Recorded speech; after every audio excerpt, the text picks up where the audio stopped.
Bonjour à tous, bienvenue chez Mac Forever. Aujourd'hui nous sommes dans un endroit plutôt inhabituel pour les geeks que nous sommes tous. Nous sommes en plein milieu de la Camargue, à quelques kilomètres de Montpellier. Et ici, dans cet endroit très inhabituel, nous allons partir à la découverte d'une équipe de fous furieux.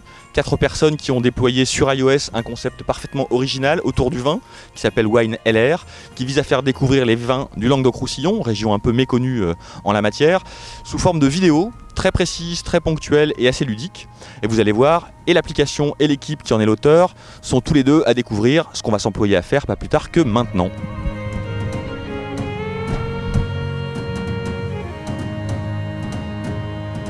Donc voilà, on est en plein milieu de la Camargue avec une grande partie de l'équipe de Wine LR, 3 personnes sur 4. Donc on a Michel, Caroline et Dominique qui vont donc nous parler du concept de leur application Wine LR.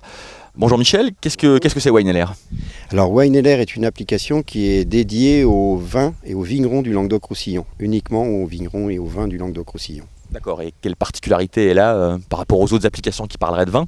Alors d'abord c'est un magazine, il est bimensuel, il est fait principalement de films, vidéos, c'est le média qu'on a choisi pour véhiculer les petites interviews que l'on fait des vignerons. On trouve que c'est la meilleure façon de les présenter. D'ailleurs, ils se présentent eux-mêmes, comme ça, c'est encore mieux. Pour vous, le vin, c'est d'abord une affaire de personnes, c'est ça, de rencontres humaines. Oui, les gens qui aiment le vin, ils aiment bien le vin, mais ils aiment bien aussi rencontrer les vignerons et voir comment ils travaillent. Tout le monde est à la recherche du petit vin, mais aussi du vigneron. J'ai rencontré un vigneron, enfin, c'est une histoire qu'on entend partout.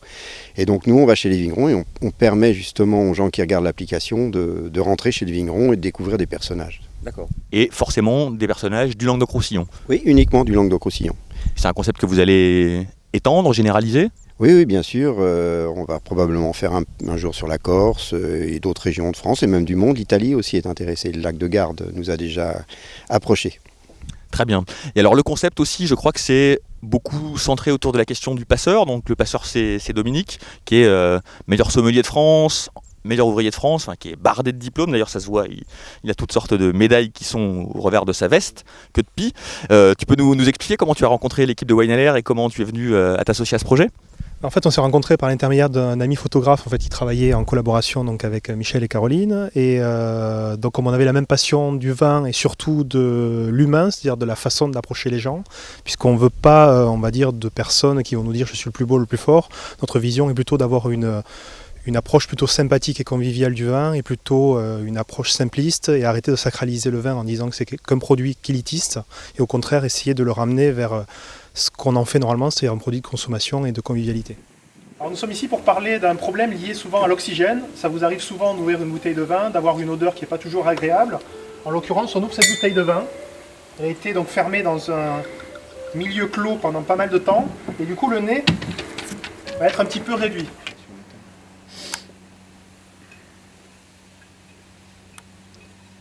Alors dans ce lieu pour parler d'une chose qui est souvent importante dans les vins, c'est les problèmes d'oxygénation. Le chien est parti ? Oui, on commence. On va y arriver. Ah, ça tourne. Alors on va aujourd'hui voir un problème lié à l'oxygène et à la réduction. Alors qu'est-ce que c'est que la réduction ? Vous prenez une bouteille de vin, vous servez un verre de vin, et généralement, il arrive que vous ayez des vins dans lesquels on a une odeur un petit peu désagréable, une odeur de réduction.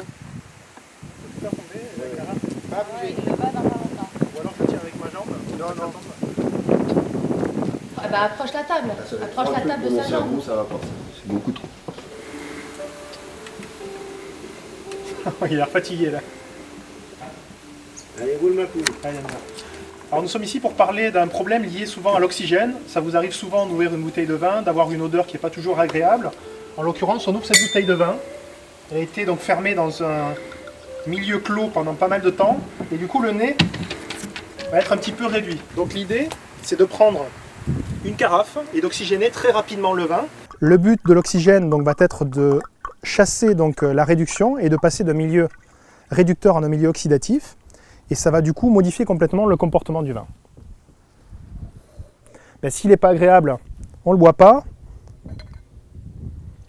Et on se sert un vin oxygéné fortement. Beaucoup plus agréable, beaucoup plus de fruits, de rondeur. On a des tanins beaucoup plus soyeux, beaucoup plus d'élégance, de finesse que ce qu'on avait au préalable.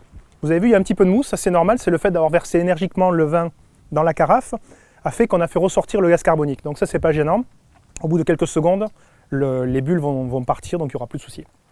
Après, donc une bonne oxygénation, la réduction s'en va et une bonne dégustation. Et alors c'est pensé comme un magazine, hein, c'est ça le concept. Est-ce que ça a été facile de faire accepter l'idée d'un magazine comme celui-ci, qui est un magazine particulier, organisé autour de vidéos comment ça s'est passé par rapport à Apple par exemple ? Quand on a lancé notre magazine, il y a une grande partie vidéo, il y a une partie texte, il y a quand même des articles et aussi des reportages photos. Quand on a fait notre proposition auprès d'Apple Store, en fait, ils n'ont pas tout à fait bien saisi la périodicité en fait de notre magazine qui est donc tous les 15 jours comme l'a dit Michel.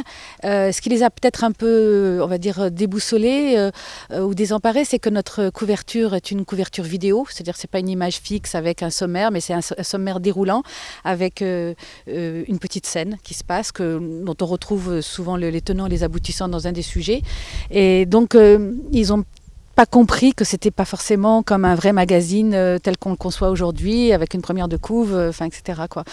Donc Newsstand pour l'instant nous a pas permis de pénétrer dans leur belle bibliothèque, mais on a bon espoir quand même qu'ils nous considèrent comme un vrai magazine. Donc pour l'instant, WineLR, c'est une application qu'on trouve sur l'App Store et pas encore un magazine qu'on trouve sur Newsstand, mais on espère qu'Apple va comprendre que, à l'heure de la tablette numérique, on peut dépasser le concept de magazine papier. C'est un peu ça. Oui, c'est d'autant plus ça que nous, on a essayé, enfin notamment Michel en tant que directeur artistique, de dépasser un peu les codes de lecture traditionnels de journaux que l'on trouve généralement sur Apple Store. C'est-à-dire que c'est souvent des PDF que l'on retrouve, bien sûr, avec des images qu'on peut agrandir ou rétrécir, mais ça s'arrête un peu là, on va dire. Là, notre idée, c'était d'avoir, comme on a un outil technologique hyper performant, que ce soit l'iPad ou l'iPhone, c'était de pouvoir utiliser dans son plein potentiel cet outil-là. Et donc l'idée était de pouvoir s'inscrire avec des codes de lecture différents, de passer de la vidéo au texte, du texte à la photo, de repartir, de revenir. Enfin, il y a des tas de possibilités que nous offre l'outil et qui était donc intéressant. C'était très intéressant de faire de ces recherches en matière de code de lecture, et ce qu'on fait toujours et ce que Michel continue à faire d'ailleurs. Quel moyen de monétisation vous avez choisi ? Comment vous allez gagner votre vie avec WineLR ? Donc pour l'instant, WineLR est en partie gratuite, enfin dire complètement gratuite. Pour une personne qui la télécharge tous les 15 jours, il a accès à 3 vidéos et à toutes les fiches qui sont liées à ces vidéos. Ça va représenter à peu près 72 films par an et plus de 500 fiches sur une année, ce qui est déjà pas mal. Avec ces fiches, il va se créer sa banque de données, parce que c'est des fiches sur les vignerons, c'est des fiches sur les vins, sur des lieux, enfin sur des musées. Vraiment, c'est une banque qui est liée aussi au tourisme. Enfin, c'est aussi un outil sur le tourisme, aussi pour le Languedoc-Roussillon. Il ne faut pas l'oublier, ça c'est sur le vin, mais aussi sur venez nous voir et venez voir comment cette région est plutôt sympa. Je crois qu'on en a un aperçu là tout de suite. Ouais. Et donc ça, c'est la première chose. Donc il y a une partie gratuite, mais les films au bout de 15 jours passent en archive. Et les archives sont, elles, payantes. Elles sont pour l'instant à 0,79 centimes, c'est-à-dire qu'on peut télécharger un film que l'on a raté pour 0,79 centimes et les fiches qui y sont liées, bien évidemment, et continuer à faire sa banque de données. Voilà. Donc ça, c'est la première étape. La deuxième étape, il y aura des espaces publicitaires. On est vraiment tout neuf pour l'instant, donc on est sorti le 14 juillet, fête nationale française. Donc pour l'instant, on ne peut pas se vanter d'avoir des millions de téléchargements, mais ça avance bien, régulièrement et plutôt bien. C'est modeste, mais c'est plutôt positif.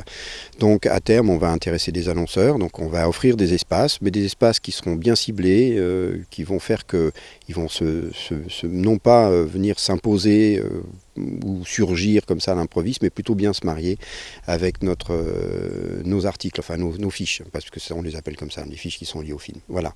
D'accord, très bien. Et alors le concept que vous avez développé de magazine autour des vidéos, vous comptez aussi, je crois, le décliner dans d'autres domaines, et vous avez en projet une application autour de la philosophie, c'est ça, ou je déflore un secret industriel peut-être ? L'idée de départ, de toute façon, c'était toujours d'aborder un monde qui, a priori, était spécialisé, un petit peu fermé, sur lequel les amateurs n'avaient pas forcément d'accès. Dominique est un très bon exemple parce que c'est un sommelier qui n'emploie pas des termes de sommellerie systématiquement pour raconter comment apprécier un vin. Et c'est ce qui nous a plu dans sa démarche. Et donc, c'est comment apprendre à déguster un vin sans se prendre la tête et apprécier et avoir des petits codes, des petites astuces.